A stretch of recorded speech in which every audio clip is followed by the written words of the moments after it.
Okay, we're on. Okay, great. Hi, everybody. This is Nick Curto for Disclosure Network New York. This is Sunday, August 16th, and this is 2 p.m., and this is a Zoom meeting for Disclosure Network New York. We're doing our Zoom meetings until the COVID-19 gets out of here, and we hope it can't come soon enough.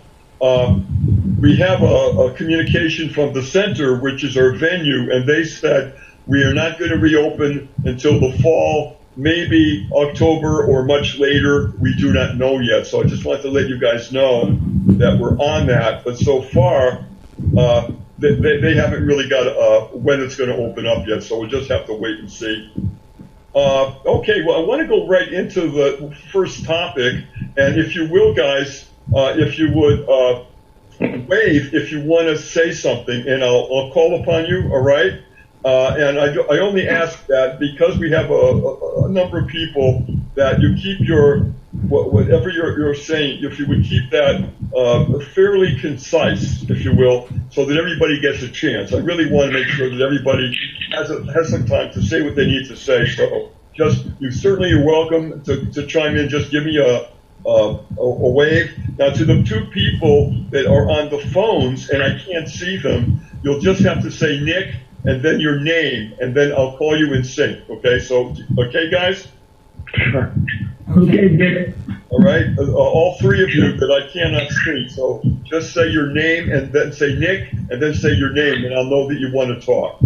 All right, let's go up for the first subject, and that is, how can you not be aware, I think, of all the Illuminati, of all the incredible symbolism in the dance, as well as what they're wearing, as well as their lyrics in the music industry, that also even things like major sporting events, like the different sporting events going on, and the Olympic events, the main gigantic multi-million-dollar shows that they put on, and I'm looking at Illuminati satanic rituals.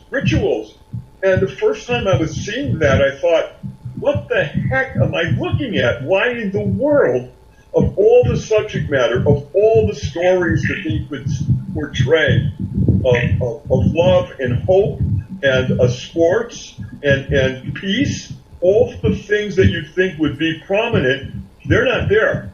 What's there is satanic dances, costumes that depict demons and monsters, and this is the entertainment that has been going on. And so this is really nuts. Oh, Linda's coming in now. Linda, good to have you with us. I don't know if you can hear me or not. Okay. All right. So guys, I want to talk about this a little bit. What are your thoughts on the idea that this is being aggressively put in our face, and has been for the last few years? Who wants to start this? Okay, Rena, you go ahead. A couple years ago, Beyonce put on a show for the Grammys, and she dressed herself up as Sumerius, the whore goddess of Babylon. Yep. And if you know anything about Sumerius, she was Nimrod's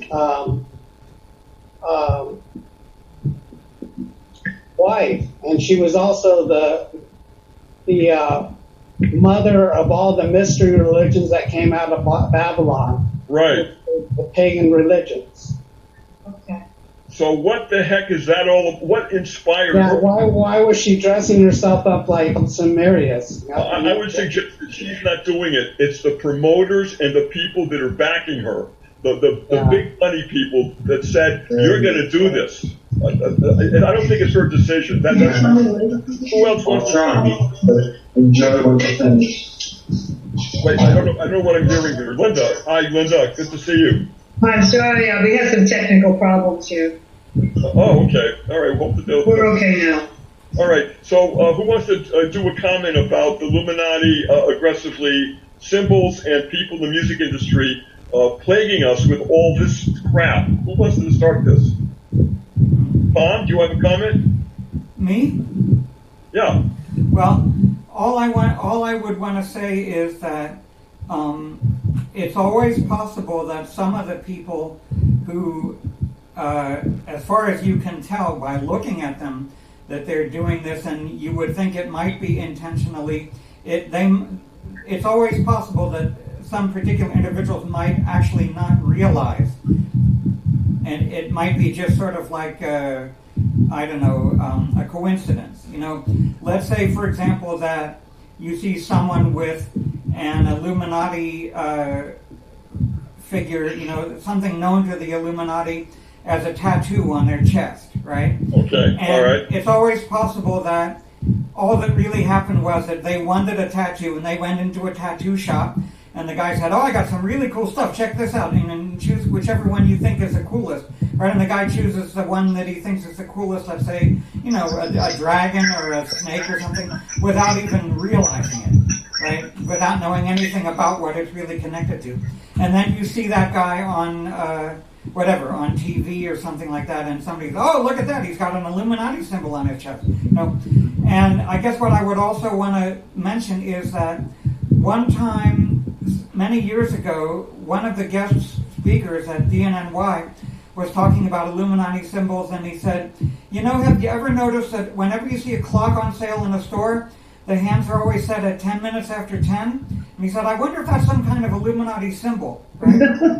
And so Okay, all right. I sent an email to a store somewhere, and I asked them about that, and guess what they told me? They said, What? no. The idea is that when you set the hands at 10 after 10, it looks like a smiling face, and that makes people feel happy about the clock, and we sell more clocks that way. I buy that. I think that's probably exactly. Thank you, Thomas. Anybody else want to comment? Yeah, okay, we'll go with Carol, and then we'll go with Nita. Carol, go ahead. Yeah, I was just going to say, from my readings in magic, in my practice, because I do have spiritual practices, Right. that if some of these people actually believe in the existence of these entities that can give them power. I remember seeing an interview with Beyonce where she talks about being possessed by some demon when she performs that gives her that power. I don't know if she believes that. But if that's so, then what they're doing is they're doing these rituals to raise these energies up. To raise these energies up for power and control over the audience. Now, Mark Cassio, I don't know if you know Mark Cassio. No. I was listening to him. He was a member of Church of Satan. And he was just an entry point, but it was connected to other higher people who believe that they can actually live forever. I don't know how this is going to sound. They can live forever by transferring their human consciousness into a vessel, a droid, some kind of robotic vessel, and that's what this is all about. It's just a thought I had that that's what they're doing. They're promising power and money to individuals. Do this, do that. But they actually believe there is something that they are some energy that they are raising for themselves. For themselves, but what they're doing is there's 40 million people viewing these huge mega multi-million-dollar events, and they're putting that in the face of everybody of all religions, of all spiritualities. I'm just saying. Okay, now Nita, you were next, please. Go ahead. Yeah, I'm going to say that. Nita, speak up, okay? Just a little louder. Get closer, yeah. Much better, much better. I spend a few hours in Central Park every day, and I see more and more people, in addition to masks, they're now starting to wear goggles, like Tony Fauci recommended. All alone, walking around now. And, you think about what people look like when they're wearing a mask and goggles. Well, it's a little bit like those, the grays that come, don't have mouths. The goggles will start to look like, they'll have black goggles with points on them in the picture, and they'll sell them. But they also look a bit like reptiles, Yeah, they do. With, sort of like the bulk around the face and, the goggle eyes and so on. So, and I wanted to note that in Wisconsin, the government has called on on people to wear masks even when they're on a Zoom conference alone in their apartments. You know, Nita, I got to say something. With just following what you just said, is that you see the reporters on mainstream TV as well as some of the locals, and they're all wearing masks. They have microphones. The cameramen are at least 8 to 10 feet away from them. And I'm thinking, what in the world are they thinking? They're not going to get anything, but the mask is on like this, and that's how they're talking on TV, and it makes no sense whatsoever. Right? Some of them do that, and some of them don't. It's not clear at all. It's not like one way of doing it. Some are doing that, and others are not. But they said in Wisconsin that the reason, and they're requiring government workers to do this on Zoom meetings. Even if you're alone in your apartment, you have to wear a mask. Wow. They're saying that it's because people need to set the example, a good example for others. Yeah, no, I can see the thinking of that, but it's a very weird thing. You're helping people by setting the example. You know, you're helping people who wouldn't otherwise wear a mask by you wearing a mask. We can also talk about if masks are really doing any good. That's a whole other argument, but we got to talk about it. They're harming you. And yeah, well. There's something called mask mouth, where dentists are saying that dental decay and lung disease is way up 50% because of the mask, because you're breathing back in carbon dioxide and germs and things. Absolutely, and there's a lot of doctors who said this is not good, this is not a healthy thing. So we're getting so many different mixed messages here. And if you go on the OSHA website, which is a government website, it says that masks can cause harm and that you should not wear them all the time. Here we go, exactly. So you're getting all these mixed messages. Who else wants to have a comment? It's what it makes people look like. It makes us, so it's like, I don't know, we won't be able to tell the difference between grays and people with all the goggles and masks. Maybe that's part of the plan.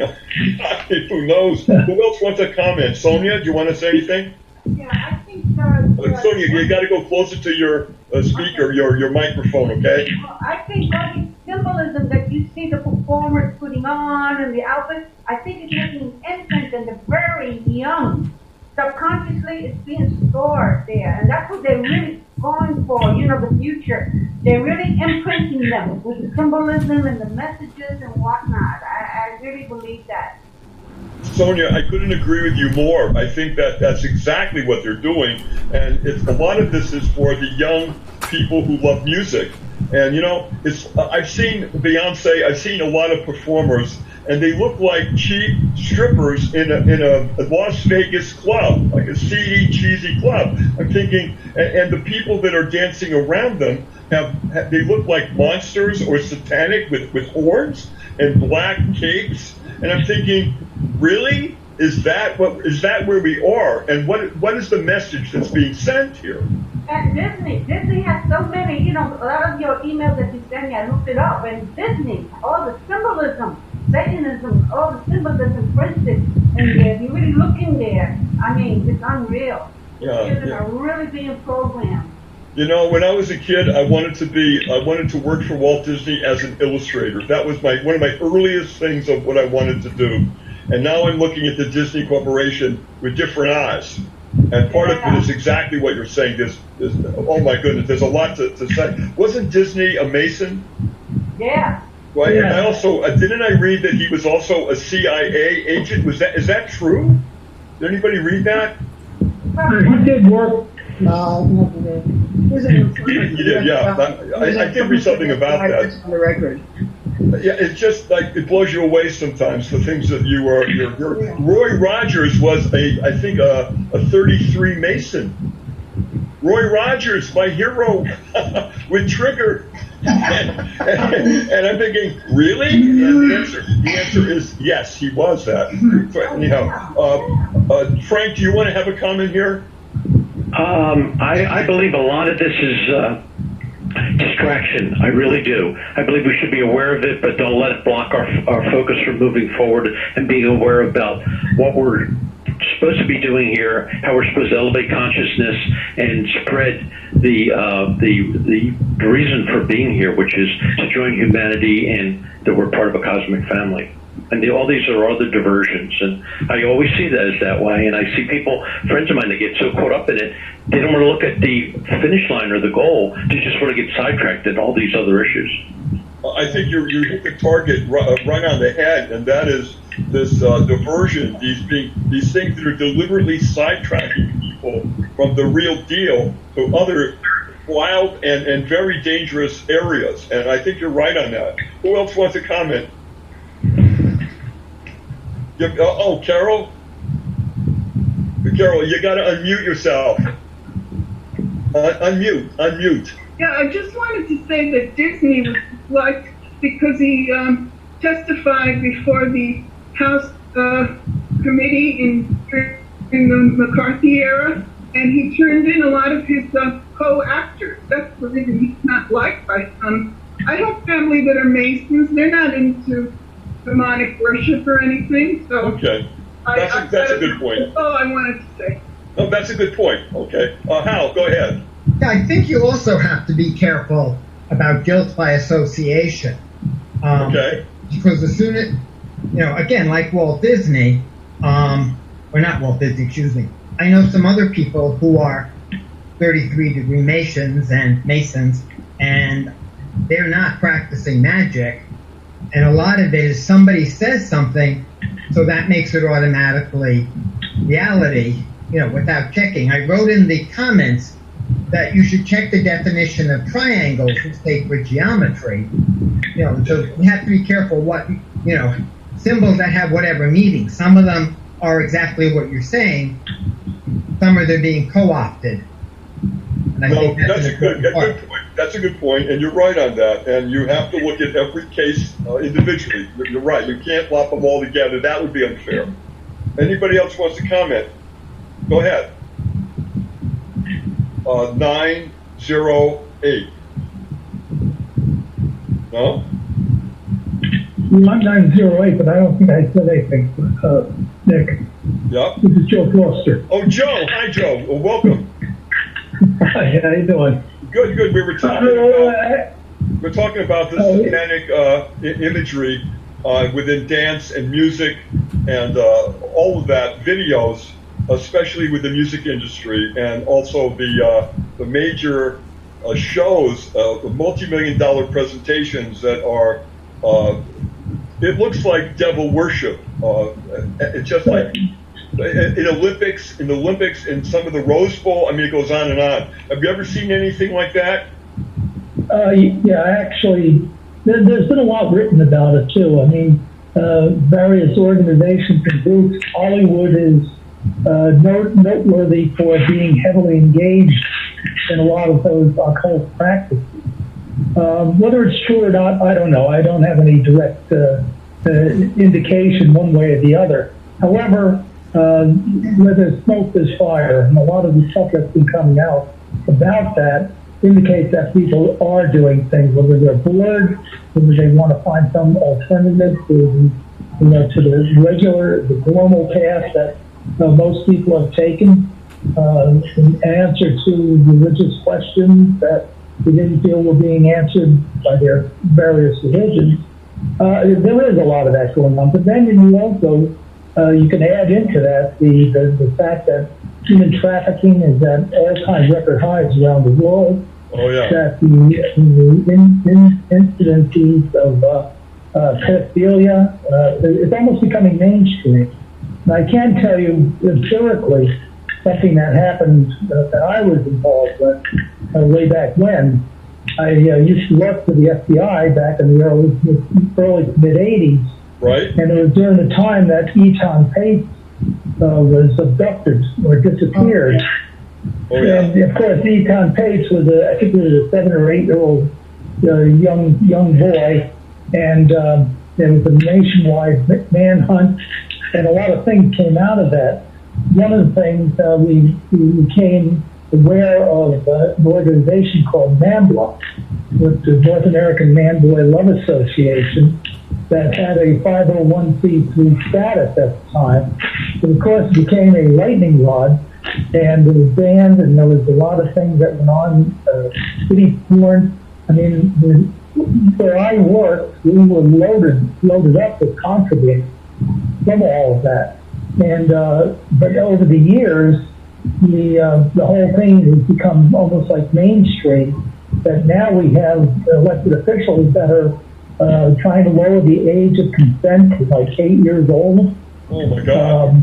Yeah, I mean, there's an old adage that maybe it's human nature to keep pushing the envelope further and further until we end up with something that is totally unacceptable, no matter what level it's at. So yeah, I can buy into the fact that these things are happening, that there is.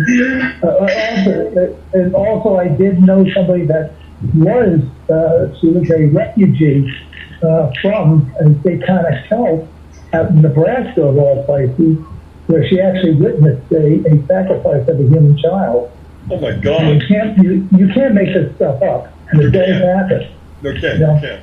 But anyway, this I go on for hours about, but I won't. Oh, thank you.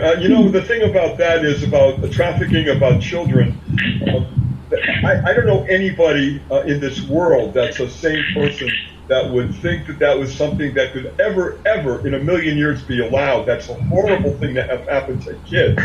And I think that the mainstream, thank God, a lot of people are now becoming aware of the fact that this is ongoing, and that this is something that's been going on for many, many years, but it's now getting in focus, finally, because this has got to be stopped.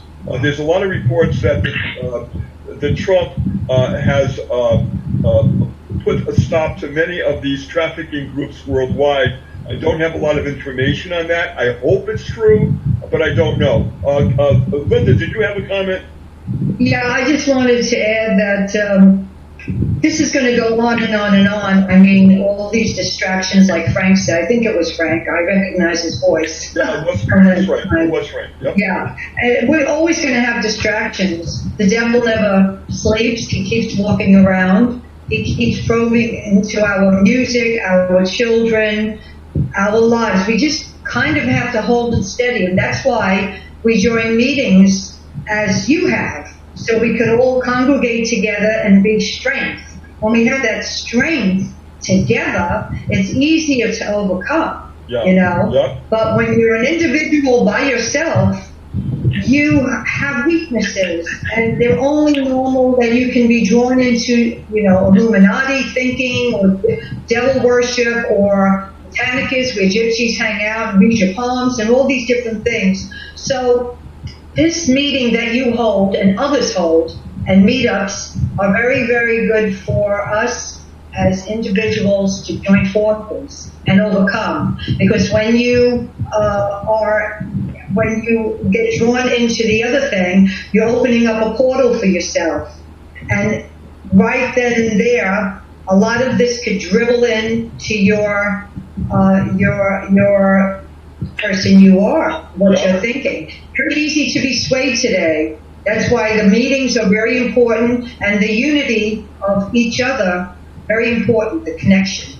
Absolutely. Linda, you couldn't have said that better. And that's why when I send out some of these things, or everybody gives me some of the material that they've seen on the internet, and then I put it out to everybody and say, you send it to your relatives, to your friends, to your neighbors. You go ahead and spread that, because this is the kind of truth that people need to be aware of. And you're not going to get it, as you well know, from mainstream media. They're not going to go there. Mainstream media is like even more of a joke than it was even last year. I'm looking at mainstream media only, not for information, but to see what they're doing and what they're saying. And it's almost like a Saturday Night Live skit.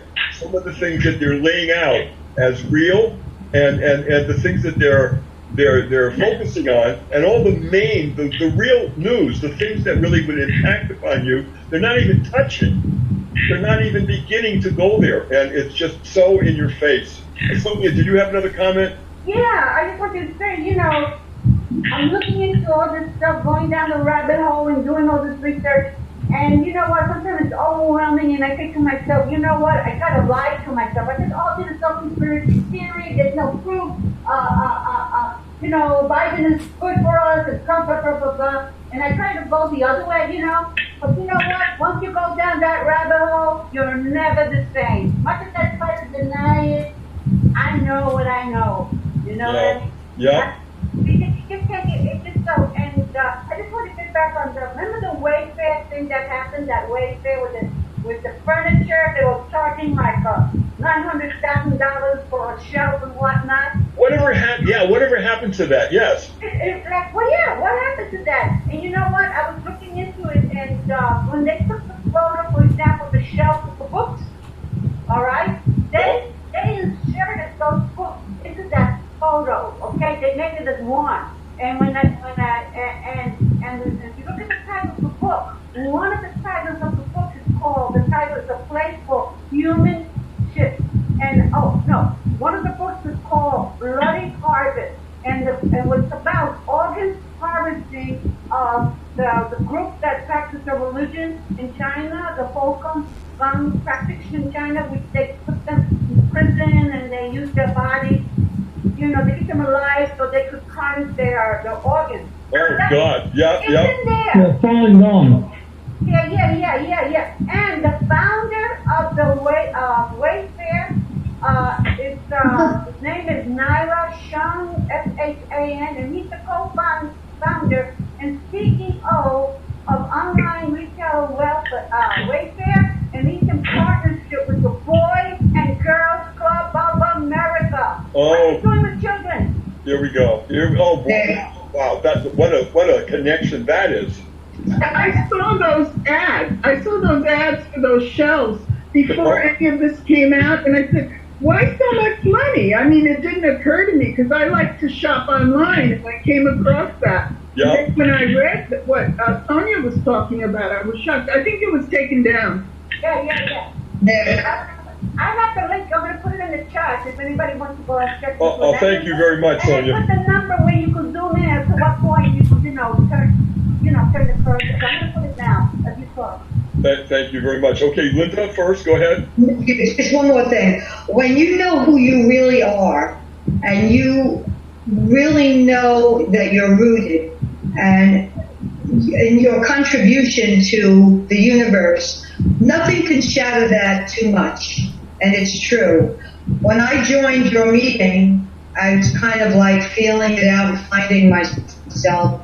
The meeting helped me ground myself and find who really I was, because I was kind of like all over the place. And when you have that within and you contribute, nothing can shatter that. Wayfair, all kinds of satanic, the different types of music.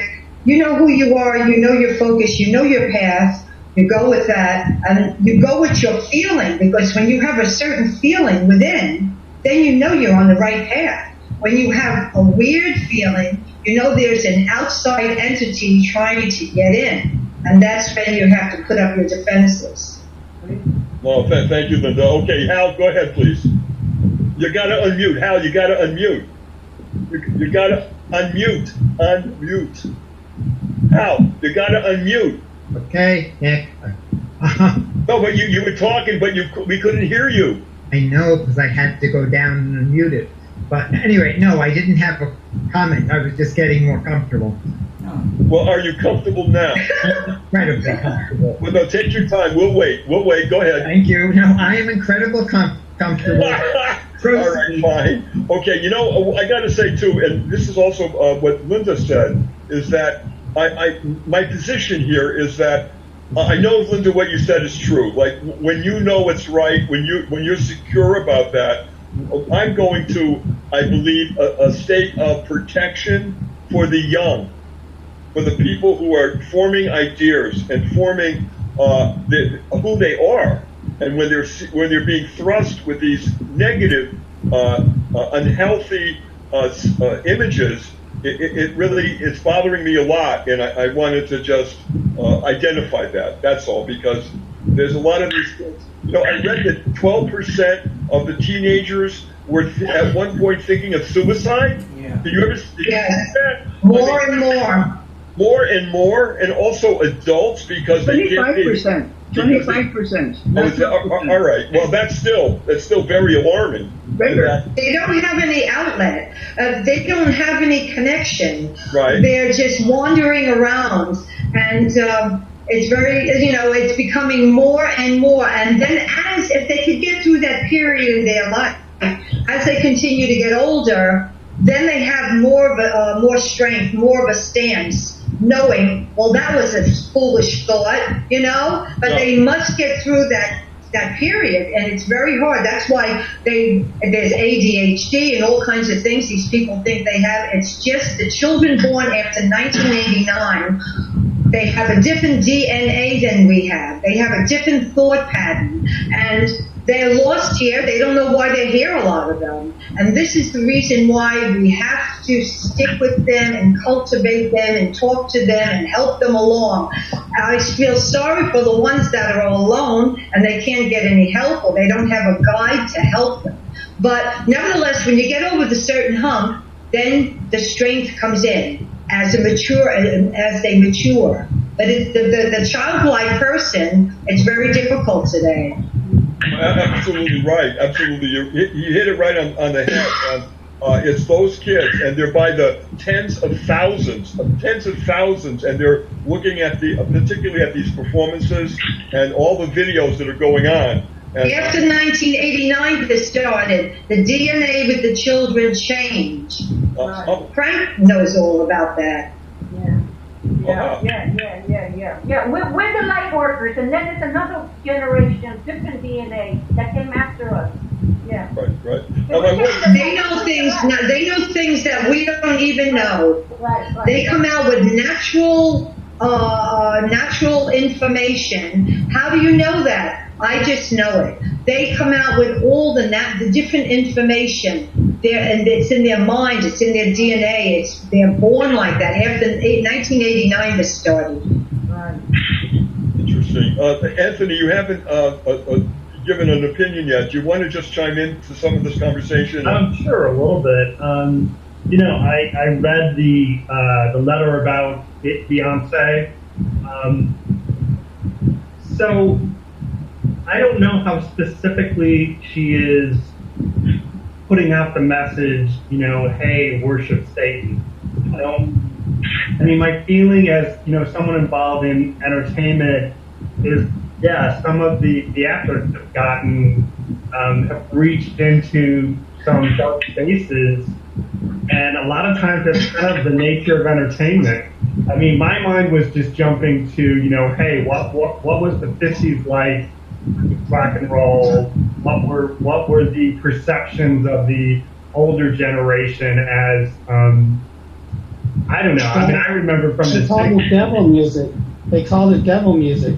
Right, but I remember from the 60s, like, Deep Purple and some of the heavy metal stuff or whatever, literally did do, pentagrams upside down and devil symbols that were just not even covering it up or whatever. But now we have the internet, and people get their entertainment streamed all the time. So, same thing with, pedophilia and all these other things that were probably going on. I'm not saying just as prevalent, but the internet has brought some great stuff, but the evil has rose to the surface. You can see it.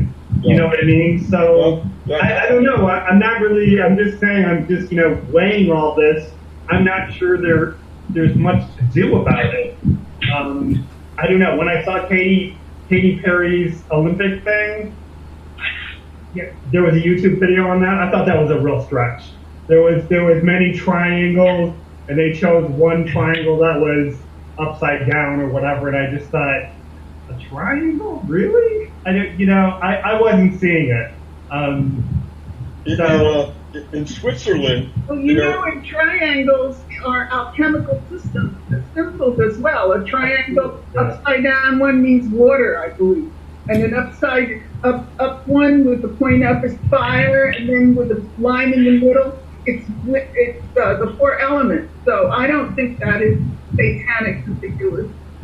I want to refer you, and if you will, when you get a moment later on this afternoon or tonight or whenever, take a look at Switzerland, which has a unbelievably long, it's like one of the world's new wonders. It's a tunnel that goes under the huge mountains, and it's connecting an area of Switzerland much better than they ever could before.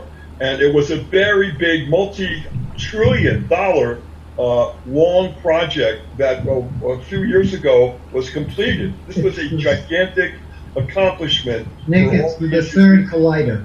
They did it. What? I'm sorry? The CERN Collider. No, I'm not talking about that, Hal. Oh, okay. I'm talking about a tunnel that for vehicles that link two places in Switzerland. Under Tom, maybe you've heard of this. I don't know if you have or not. No, I hadn't heard of this one. Go ahead. Okay, if I find more on the internet, I'll email it to everybody. But my point is that it was a gigantic accomplishment, and it was. So they put together an entertainment to christen the beginning of the tunnel. And I thought, I got to see that. I got to see what they're going to do. Maybe it would be music or dancing or maybe a politician in Switzerland. I don't know. So I looked at it, and I can honestly say I was horrified because it literally was a satanic ritual.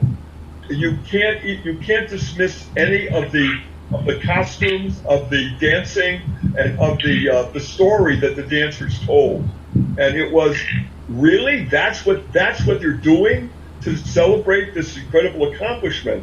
This was an agenda that's got a huge amount of backing. Who is in back of it? You know the names. You know the names that are doing this. The multi-trillion-dollar billionaires that think that they're going to dictate how we live and how we think, right? I mean, they're there. They've said on camera that that's their agenda. That they're not, hiding it at all. It's like, I'm a billionaire, and I'm going to tell you how you're going to live, what you're going to eat, how you're going to think. And this is not imaginary. This is the real deal. And it's coming right in America now. It's right in our politics. It's in the entertainment industry for years, but never more than right now. It's in your face. And it's really scary. It's scary to see this taking place. So I'm going to email you when I find it later. Take a look at the ritual, and you're not going to believe how horrible this is. And that's what they were doing to celebrate this big monumental achievement.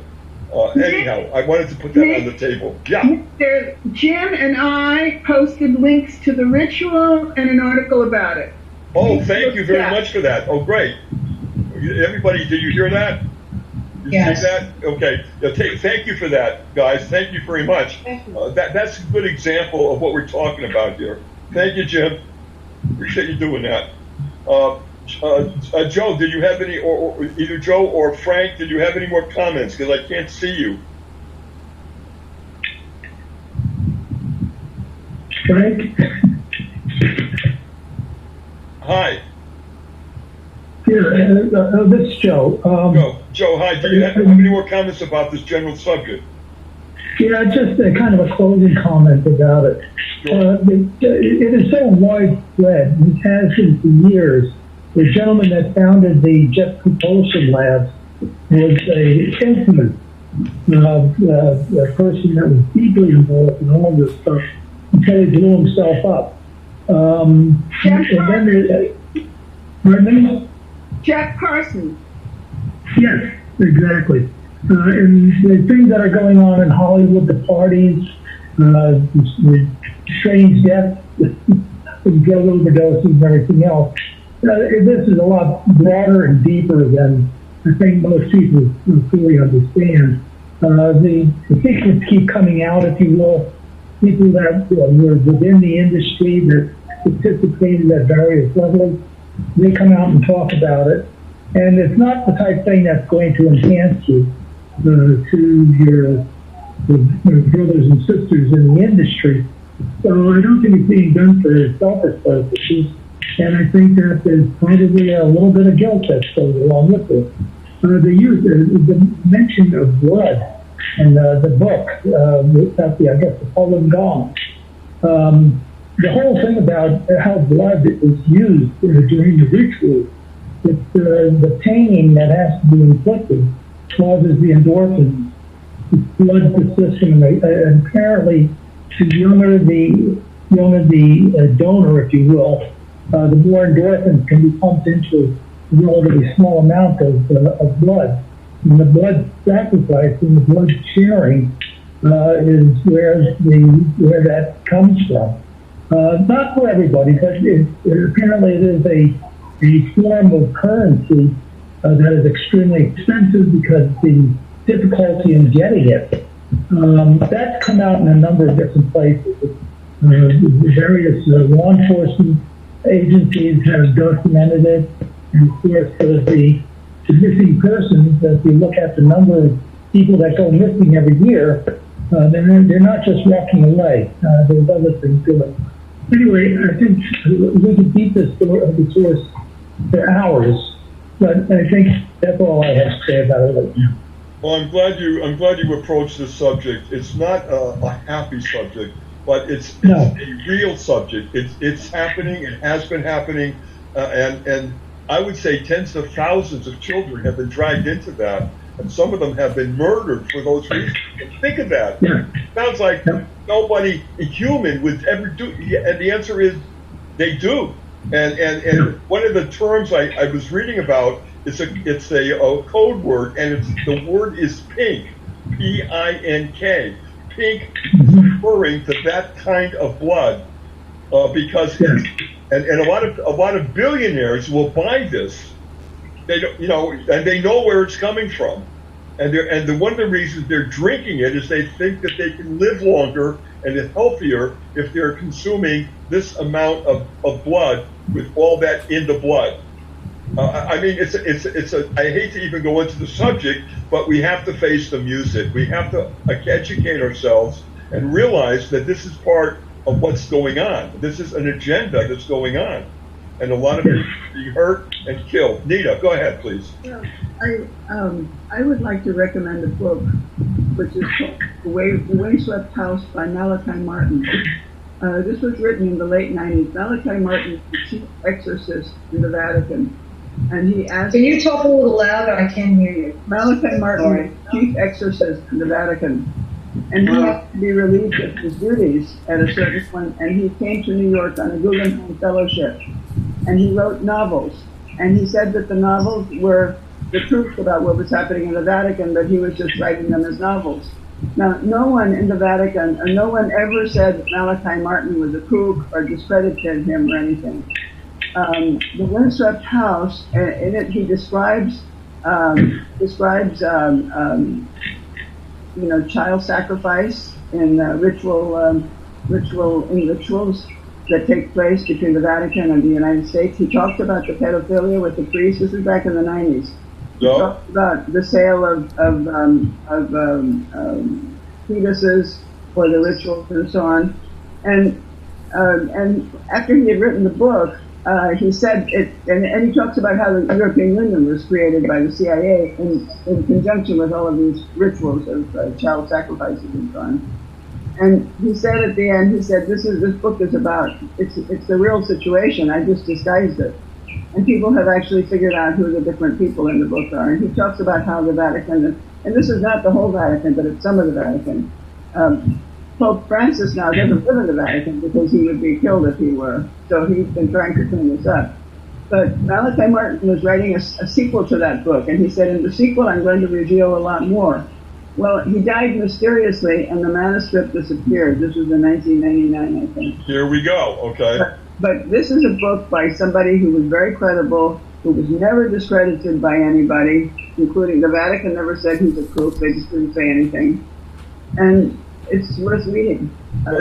Give us, please, if you will, repeat the title and the author again. The Windswept House, and it's by Malachi Martin. He was Irish. Thank you very much, Nita. That we will absolutely look at. Okay, Rena, you had your hand up, and then Carol next. Okay, first, Rena, go ahead. Yeah, all this stuff goes back to Baal worship in the Bible. God used to get the Israelites to kill out the Baal worshippers because the Baal worshippers, basically they took their children and their own children and sacrificed them to Baal. And the way they did that, they had this statue of Baal, and it had an oven in the belly, and they would throw the children in the belly, their own children, for sacrifice on a regular basis. And the Baal worship eventually became Satan worship. And Satan worship continued the children's sacrifice in a similar way to the Baal worship, but different. But then also they introduced the whole idea of pedophilia. It's a long history. It goes way, way back to the Old Testament. And it's been going on for centuries. And it's really evil, and it has to be stopped. Right, you are, Rena. Thank you. Carol, do you have your hand up? Yes, go ahead. Carol? One moment. Yes, I wanted to go back to what Nita's talked about, Malachi Martin. Right. He is definitely a credible source. He also wrote a book called Hostage to the Devil. I just wanted to tell you my experience reading that book and what I thought. He ended up teaching at Fordham University, by the way. He ended up teaching at Fordham University. In Hostage to the Devil, it's a series of exorcisms that he either heard about or participated in. And in one of the cases, he described someone that I ended up seeing exactly as he described it. So I know the story, the book is real. I used to take a walk on Saturdays when I was going to college, and it could start at 42nd Street by the city, what do you call it, Graduate Center on 42nd Street. Okay. That way, and then I walk up 5th and across, or vice versa. And always in front of the Graduate Center, there was a woman. She was standing there, really with a weird grin on her face. I'd see her, she'd look at me, and I'd say, ooh, that grin. And I'd see her for several years, then she disappeared, then I saw her again, and that was it. Then I read the book. And one of the cases he describes was this woman. And everything I said, except he called the spirit that possessed her the smiler. And I never forgot that weird smile she had. You want to read some good, it's real. I can tell you that really incident is real because I saw her. No, that woman wasn't Hillary Clinton by any chance. Well, she was blonde. She was blonde, but that's it. Oh, but really, that is quite a story. Wow, that is amazing. Jim, did you have something? Yeah, so there's a really great documentary that came out recently on Malachi Martin that you can watch on Netflix, and it's called Hostage to the Devil. Well, really give me the title, Jim. Give me the title again. It's called Hostage to the Devil. It's the same title as the book that Carol was just talking about. Oh, okay. Oh, wow, that's fantastic. Yeah, it's really cool. Really cool. Also, I wanted to ask people's opinion on the predictive programming from the 2012 Olympics. Yes. The nurses and the COVID virus. And yeah. Amazing was that was in 2012. Yeah. That was done. I posted, Jim, I don't know if you saw that, but I posted that today. I actually posted the videos, a couple of them, today on our Google's dnny newsflash. So cool. Those videos are there right now. Well, yeah, it's the whole thing. It's like the virus, the nurses dancing, doing like they did in all these TikTok videos. Right down to it. Does anybody see what Jim's talking about? Does anybody else have you seen that yet? Not yet. No. Okay. I posted it today, so you can all take a look at it. And Jim, that is you're right. That is absolutely in your face. And when I saw that, all these, what was it, a couple hundred, maybe more, dancing nurses and doctors, and this is an entertainment for, what was it, the Olympics? Yeah, 2012 Olympics. So we're talking 8 years ago. Right. And when did you see it when it was live, when they actually did it? I may have, but I don't recall. Okay. Well, when I do remember it, and it just totally freaked me out. I thought, what has this got to do with anything about the Olympics, about the world, about the different nationalities? Like, what in the world are they doing? It made absolutely no sense. And Jim, in the last 6 months, now that we've got this virus, you've actually seen videos, I'm sure, of nurses and doctors doing dancing In Right. the whole, have you seen that? Yeah, that's what like all those TikTok videos that I was saying. Right. And what did you think? It was like, you got to be kidding?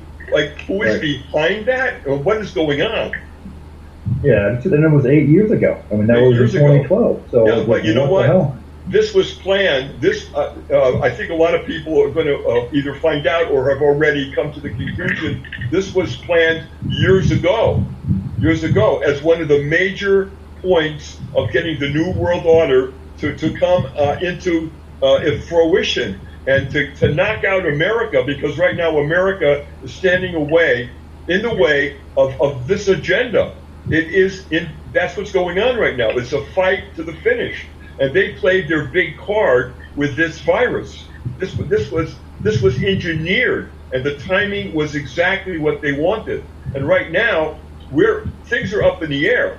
And I think the American election of November is going to really, I hate to say this, but it's going to really make a big, big difference, one way or the other, concerning the New World Order agenda. Does anybody talk about this? Well, you know what, just real quick on the virus, also was, Sure. Jerome Corsi was on Coast to Coast the other night.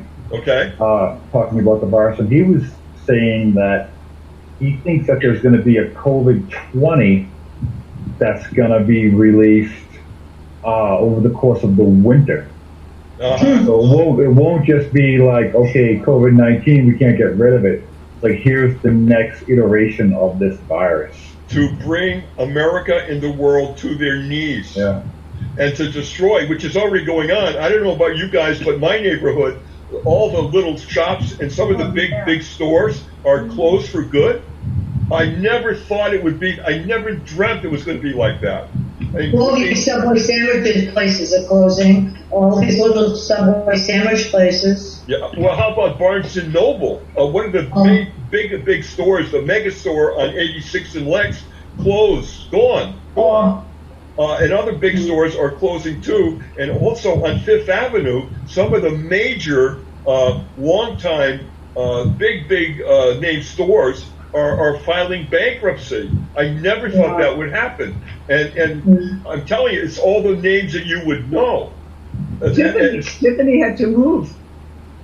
Say that again? Tiffany. Really? Yeah, they moved around the corner. Oh, I didn't know that.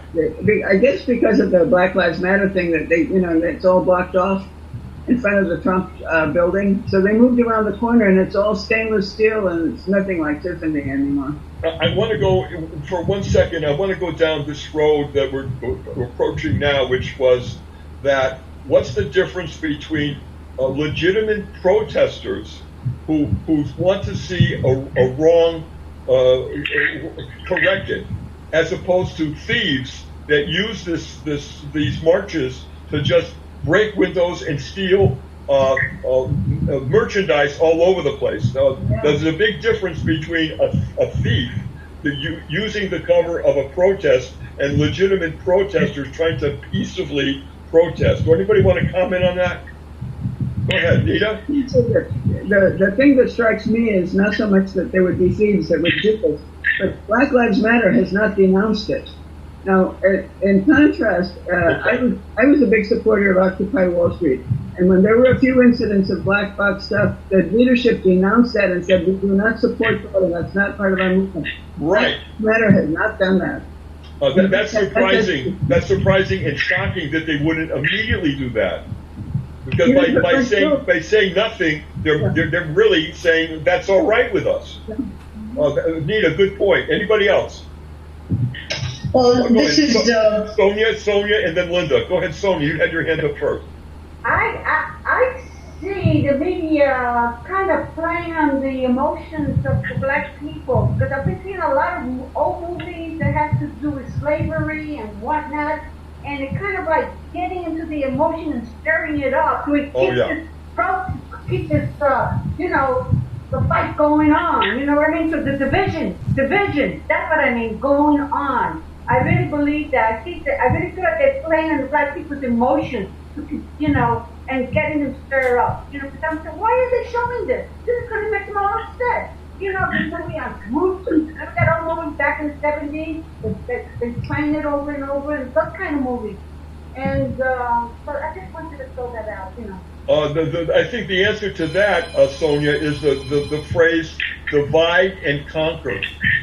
Divide and conquer. That's exactly the agenda, and that's what's going on. Okay, Linda, you're next, please. It just, it just goes to show you that what I said before, the good versus the bad. I mean, the good protesters are fighting for the rights, not only for black people, for all people. That this particular incident with Floyd, that gentleman that was brutally attacked by the policeman's knee in his neck, this cannot go on, and it continues to go on to a certain degree. But then when you get the protesters that want to fill their refrigerators and wear new clothes and things, and they break windows and they're out for just themselves, that's where the devil never sleeps. So the devil is mixing in with the good thing that we're trying to do, a peaceful protest, and then you get these people doing that kind of thing. And then, we still have to fight harder to overcome what they're doing. So it becomes a never-ending battle. Now, what you're saying is absolutely true, and that's exactly what's going on. And so the peaceful protesters that really have a good point and want to change the world for the better, God bless them. But what's going on now is a lot other agendas are joining that, blending in with them, and you can't tell who is who. That's part of their cover and their mask. And then they're wearing the masks. They went to 63rd and Madison and crashed huge plate glasses and got tens of thousands of watches and other items and just carried them off. And I just think that they wait for the moment. They look around, they probe around, they get on the internet to see where it's happening, when it's happening, and they all just come and they crash and they start doing this. They want to get in on these protests. They're professional organizations that do this. Yep. That's why where Floyd was massacred in that particular state, where was that? They said that after they looked at the tapes, the mayor and the governor and the staff, they realized that the peaceful protesters were one thing, and then these professionals that try to get in on this, these demonic professionals, I should say, that want to get in on this, are the ones that are breaking the windows and stealing and robbing clothes and destroying businesses. They just stand by and wait to see where it's happening. I have to just add to what you said, Linda, then I'll go to some more people, is that this whole situation right now is being played out. It's coming to the election time. Blame is going to be put on, different people in office, of course. The blame is going to be put on them, trying to get them out of office. And the whole thing about defunding the police is a whole other issue. It ties into what you said. Now, retraining some of the police for certain things they do, yes, I think that, okay, that's a good argument of retraining. So some of the neck things and other things are not going to be permitted anymore. Good point. But to defund them, the people that defend the citizens, the tax-paying citizens, and saying they're going to have half of the police, and some people have already felt that things were going on, robberies were happening, and the police weren't there. The police weren't there at all until they came in much later. And this is the beginning of a tragedy. And this is playing out right now. And other people want to talk. Okay. Yeah, Nick, this is Joe Foster. Oh, go. I think, I feel I have to jump in here. With a major caveat and a warning, you have to be very careful about what you're basing your judgments on. The truth is usually the first thing that suffers during times like this because of all the different agendas. For instance, you talked about the peaceful demonstrators. Absolutely. The First Amendment says that we can get together and peacefully demonstrate. But we can't rob, we can't murder, we can't beat people up, we can't do a whole bunch of things that are being done. Right. Now, the police have been standing down because they've been ordered to stand down. New York is a thing what's going on. where they're holding back the police from doing their job.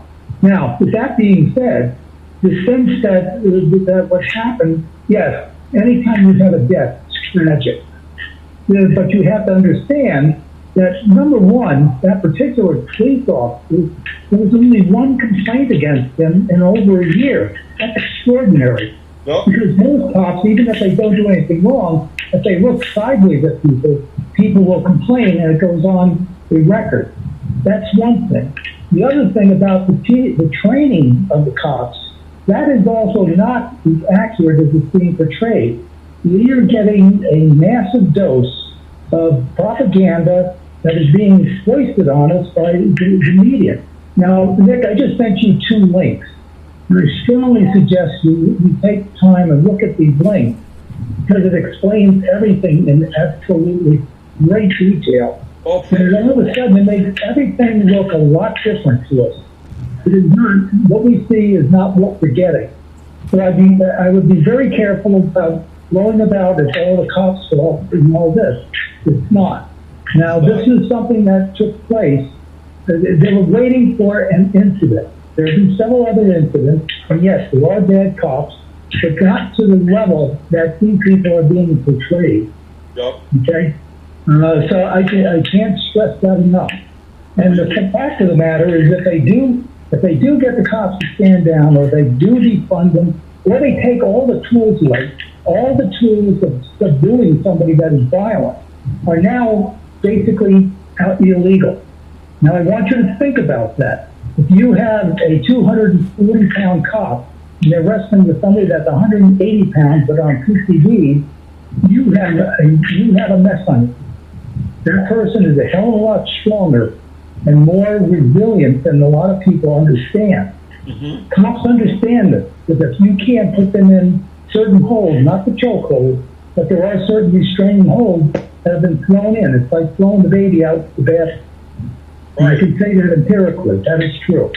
So anyway, that's my caveat. No, I totally get that. I mean, there are some bad cops, but most cops are, in my opinion, and from my experience, have been the kind of guys that I like, and that I'm happy that they're there to keep the peace of the land. My Uncle Mike was a cop. His son, Michael Jr., was a cop. These guys were the best people in the whole world. They're part of my family on my Irish side, my Irish cop side, and I'm so glad that they're part of the force. But there are some bad cops. Literally, they go way the hell out of anything that's reasonable. Now those cops should be fired. They should get out of that. And I think there's a move on to do that. And as far as some retraining for certain holds, okay, I think that's fair game. I got to say, I said this before, but just for those who didn't hear me, I was shopping at Macy's on 34th Street and 8th Avenue, or 7th Avenue. I was there, and then I wanted to go home, so I wanted to take the crosstown bus from the west to the east, so I could get the Lexington Avenue subway uptown. So I went to the bus stop across from Macy's, and it wasn't there. It had gone. For some reason, it was taken down, and I couldn't see either left or right any other bus stop. But I did see 2 uniformed police officers. At least I thought that they were, because they had uniforms and they had guns. They had guns, and they were standing on the corner. So on the corner of my eye, I saw them. So I thought, well, maybe they will know where the nearest bus stop is. So, and I don't have any problem with talking to policemen. So I went over there and I asked them that question without looking carefully at their uniforms. And there was this moment of total silence. And they looked at me, and I realized that they couldn't speak English. They didn't understand one single word that I said. But they were in total uniforms, and they were carrying big guns. And they were stationed on the corner in kind of a position, a strong position. And I said, you don't understand English, do you? And they just looked at me. And I thought, you know what, Nick, turn around and very carefully just go away. Right now, just go away, because you do not know what you're dealing with. Were these from the UN? Who were these people? And I didn't see the insignia on their uniform. And again, it was a total uniform. But again, here we go. What the heck was that? So I had to go on my own to find what bus stop. I finally found one. But has anybody else had any experience with something like that? No. Nita? I want to say that, if the Black Lives Matter is a peaceful organization, why don't they denounce the riots? But the main point is that that Antifa and Black Lives Matter are both being funded by George Soros. And the Antifa people are working in tandem with the Black Lives Matter at the top levels, and that's why they have piles of bricks appearing all over the country when they're going to have protests and so on. I mean, somebody's paying a lot of money for all of that. A friend of mine's husband has been traveling around, has been flying around the country on business quite a bit since the beginning. I don't know if the last couple of weeks, but he said that the planes were pretty much empty. And when Black Lives Matter started, all of a sudden the planes were full of young people. And he started talking to them, and they said they were being paid $300 a day to come and disrupt. Whoa! Yeah. Like paid actors in a way, like paid. Yeah, but they're being paid by Antifa is a loose, it's a loose it's an organization that has a lot of organizations, but it's pretty coordinated, and they train in martial arts, and they have, they're agitators, and they were doing that before Black Lives Matter too. I've had a couple of experiences with them in New York. That is absolutely true, and some of the other killings in the bars and restaurants and all that can be attributed to an agenda that set it up. And there's a lot of information about that out there. Okay, Carol, and then we'll go to Hal. Did you have your hand up? Yeah, but it's 3 topics ago. So. Wait, okay. Oh. You can always go back to the topic. I am. Yeah, I just want to bring your attention to the documentary that Nick sent out on the other day on, oh my God, I forgot what its name. It's about the arrest of Millie Weaver. She's a reporter on Alex Jones' channel. She was arrested for stealing government information. In the documentary, she interviews 2 whistleblowers that worked for the Navy and the Army. And they did a lot of work on the idea is that the government uses third-party vendors to do their dirty work for them. For example, one person said that Brennan told her to remove information from government servers, which meant someone else was putting phony information on them in their place. The other thing that was of interest was the Obama phones that were given out during his campaign. According to what the other whistleblower who worked for the Army, they're set with a specific tracker on it, and they can send out information that inflames people, and they go out to riot. Furthermore, whoever is controlling that. Furthermore, there's also now software that can actually hack the computer voter machines that you work on, and he goes into an explanation of how it works. I'm going to be working the polls. Now, I do that every year. I have not a poll worker like you deal with, but after the polls close, they bring the tapes and the reports to the police precinct. So I'm at the police precinct, and then we compare what we get to what the votes that were sent by computer. And I can tell you that at least in New York, they're not ready yet for mail-in voters. I called last week, and she said they're still working on. There was a primary on the east side that was all mail-in, and they're still working on many different things. So who knows what's going to happen this year? Just wanted to bring that out. And the last thing was that Black Lives Matter is not an organization. It's as a group of them, as Nick said. And I think that I could point. I wrote down things I wanted to say. I think that's it. Well, thank you, Carol. Those are Hey, Nick, I just want to make a Carol I need to make a comment on what Carol just said. Yeah, first of all, that Millie Weaver documentary is amazing. I watched it tonight. That's what I sent you, Nick. And I actually just posted it in the chat, so people can get the link, the YouTube link. Also, The other guys, thing about the voting, hang on. The other thing about the voting is, the other thing about the voting, I totally agree. So I worked as a poll worker for a number of years. And even in this last election, when they had those mail-in ballots, people were bringing those mail-in ballots into the polling stations, thinking that they could cast them as their votes. And so what was happening was, so we would say, no, you can't do that. And then they would still be allowed to vote in the polling station, meaning that these people could potentially have voted twice. You could send that ballot in and vote on a voting machine right here in New York City. And there were like at least 4 or 5 that said, no, like tear that up and get a ballot here. Do not mail that in.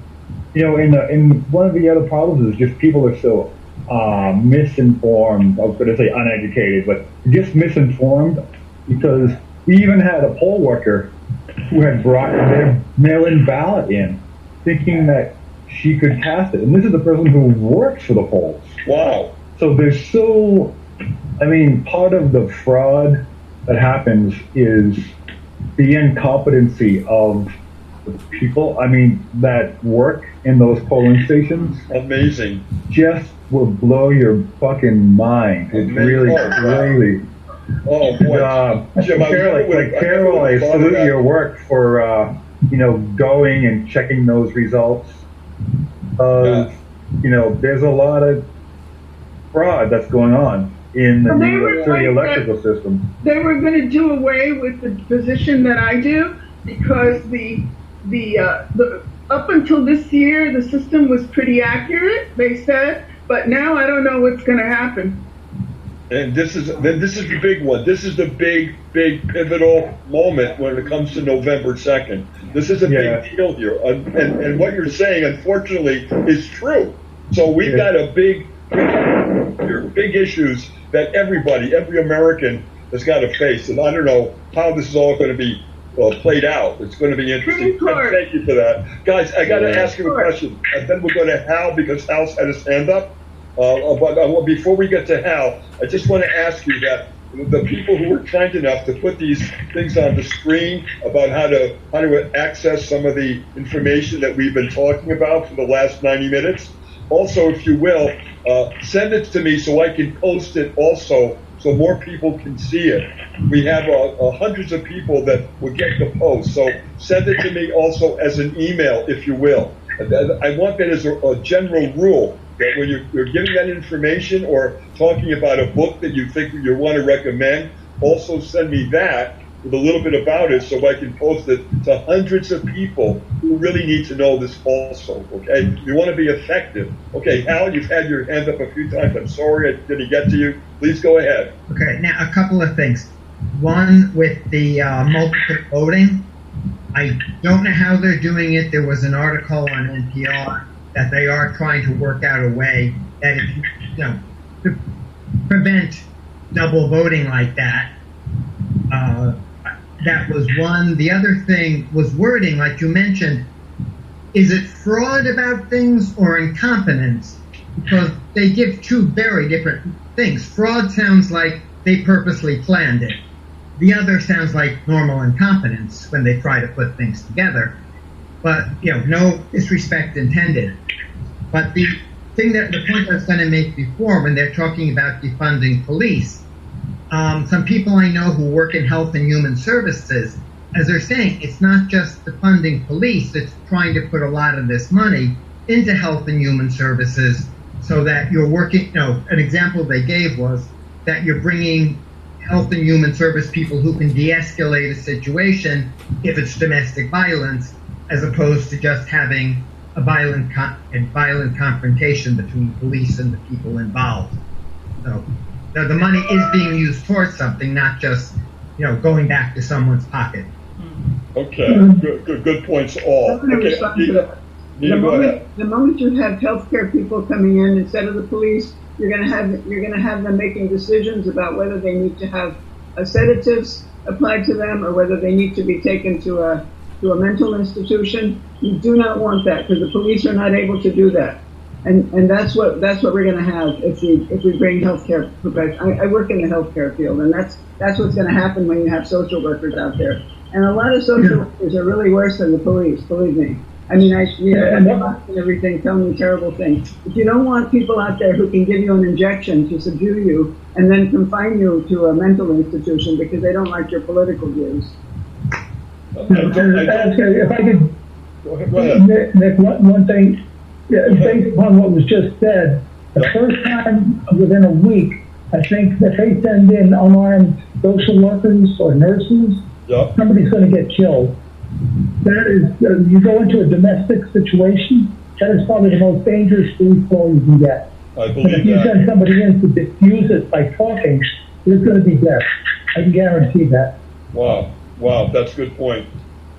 These are major issues, and they're all upon us right now. It's just been an incredible journey, especially this year. This year, it seems like everything is coming to a head all at once, right? Yeah. And it's to the average person, this is just mind-numbing. That they just don't know who to believe. They just know that their lives are coming apart in some ways. They're looking at the news and seeing riots. They're seeing people being killed. They're seeing merchants being robbed of everything they have in their store by a mad mob, and there's no police there. I mean, all this is going on. It's just really a terrible, terrible time to deal with all these major issues, and they're all happening at once. They're all happening all at once. Okay, Tom, you haven't talked in a while. Please go ahead. I just wanted to tell everybody, from knowing about this firsthand, about when you said about hacking the voting machines. Okay, nobody needs to go in and hack the voting machine at all. I'll tell you, I worked as a programmer for 30 years, and I know about this stuff. I'm going to give you an example. Most of the people listening probably wouldn't know this. Most of the programs where there are places where you type in information, right? When the programmer writes that program, the first thing that he creates is what's called a map. And that defines all the different fields, the ones that have stuff that stays on it all the time, and the ones where you type in information. Those are called unprotected. The other kind is called protected.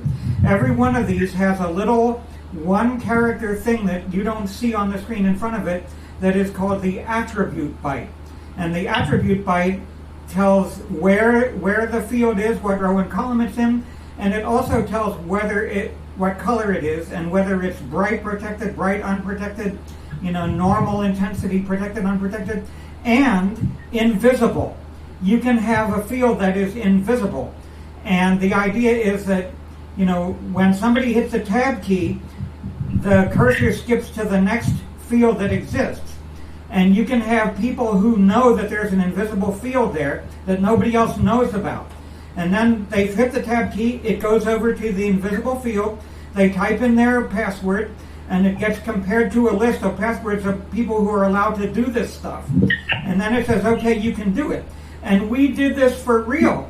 We had programs that created reports for the users that were updated. The file was updated every day.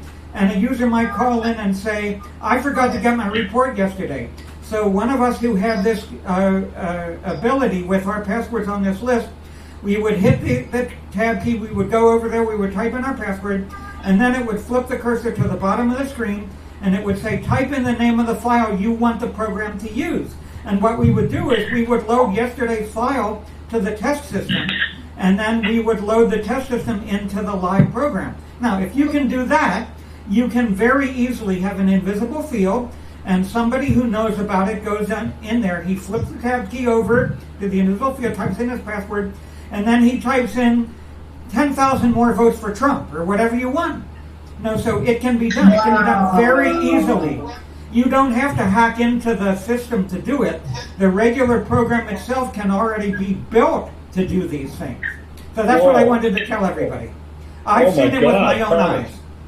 Wow, that's absolutely incredible. I've never heard anything like that before.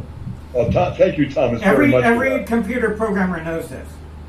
Right. Well, for the rest of us, this is big news. Yeah. Big news. Okay, now, before we go, we almost hit 90 minutes, but I want to spend the last minutes on here. Is there any other issues, subjects that you just want to put on the table for either for now or for the next time? By the way, our next Zoom meeting is scheduled for Sunday, and that's going to be, are you ready? September 6th. September 6th. I can't believe I'm saying that. Where did the summer go? Where did the summer go? September 6th is our next meeting at 2 o'clock, just so you know. You're going to get notices about it.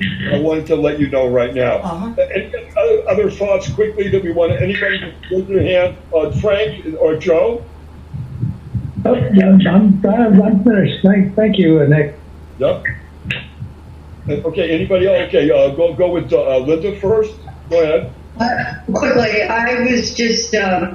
I just wanted to add that all what's going on, some people could cope with all this and some people cannot. And physically, there's a lot of people that I know, friends of mine, myself, we're feeling the repercussions in our bodies. You know, I mean, there's different things that are going on. Strange pains, blurry eyes, they go away. You know, there's just strange issues that are coming up physically with the body that I know I never had, because I was always kind of happy-go-lucky with my body, moving right along and doing what I do and contributing what I can. But being still, I think, stagnant and not being able to do what you do is different things are developing with people. I don't know about you guys, but I know with myself. That's a good point. Go ahead. Yeah, I developed swollen ankles and feet. I never had swollen ankles and feet.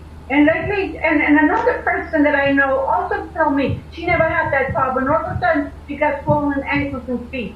So, Sonia, let me ask you a question. Are you walking around like as much as you did? Are you using your legs and your feet as much? Well, I walk at least a mile and a half every day. I go to the Chelsea Piers every day. Okay. So that's a lot. Yeah. Okay, well that's keep doing that, because that's part of, because the people who are more inside than they've ever been in their lives. No, but listen, it's the mental restriction. It's the mental restriction that is giving us all these physical problems. Right. You're right on that, and that takes its toll. You couldn't be more right on that.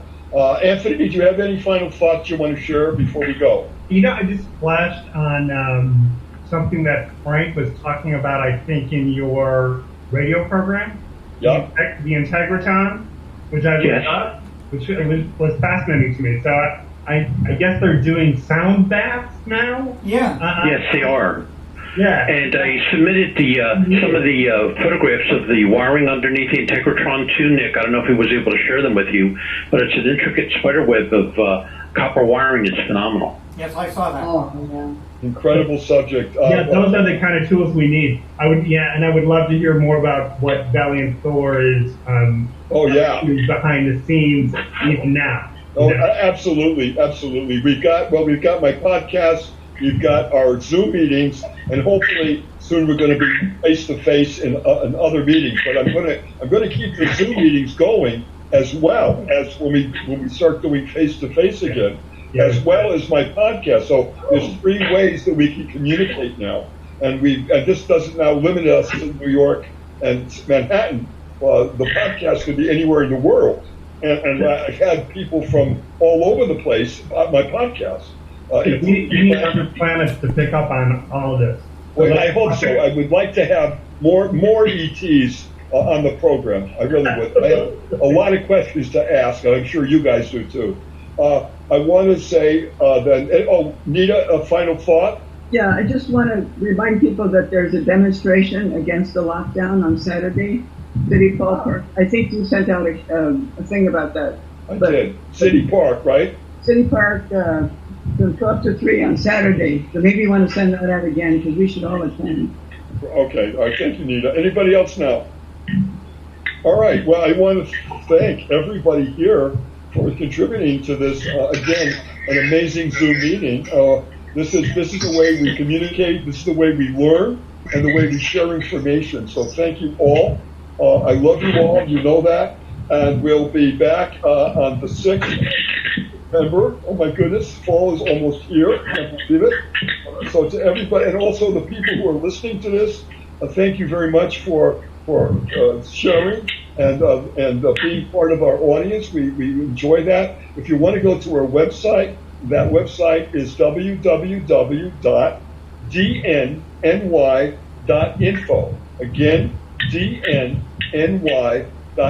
and that stands for Disclosure Network New York. We're also going to have maybe a Zoom party, or it would be better if we had a face-to-face party, because we're going to be celebrating our 20th anniversary in October. So that's going to be a milestone, and hopefully we're going to have a party. We'll figure it out, but we need a party, guys. We need to have some real fun here, and we're going to definitely do that for sure. So anyhow, much love to you all, much love to the people who are listening, and be kind to one another. Goodbye for now. Bye, everyone. Bye. Bye. Bye.